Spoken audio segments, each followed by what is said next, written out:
In my opinion, a significant amount of trust is being placed on audit reports, and there is undoubtedly a commercial value to it.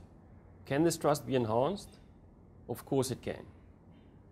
The way, in my view, that the trust can be enhanced is for the audit profession as a whole to expand the information that it looks at as part of the audit, to include non-financial information and also forward-looking statements made by management. Audits deal with historic financial information, which is a very limiting factor. While financial information and the history is important and a good starting point, investors are looking at expansion plans, non-financial metrics, and forward-looking statements made by management, which drives the share price. I think there's already trust in the audit reports in terms of when you give a qualified audit opinion. You rarely see the companies valuing the unqualified audit opinion when it's right. And I still think we need to be more bold and share with the stakeholders what the audit entails, what our findings were. And I know there are ways and things afoot to do that, but it needs to happen quicker.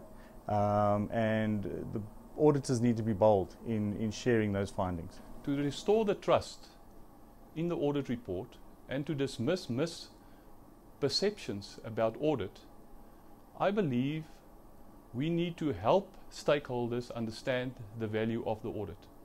I believe we need to focus in 3 areas. We need to demystify our audit.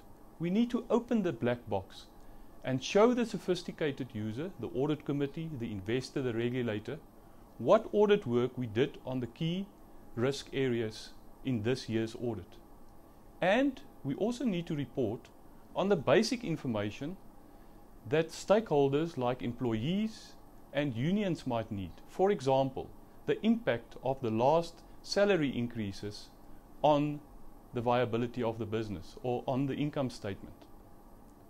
Secondly, we need to indicate that we have experience of the industry and of this specific client, and that we combine this with our technical knowledge in accounting, environmental, tax, fraud, when we do our audit. Our current audit report does not reflect this.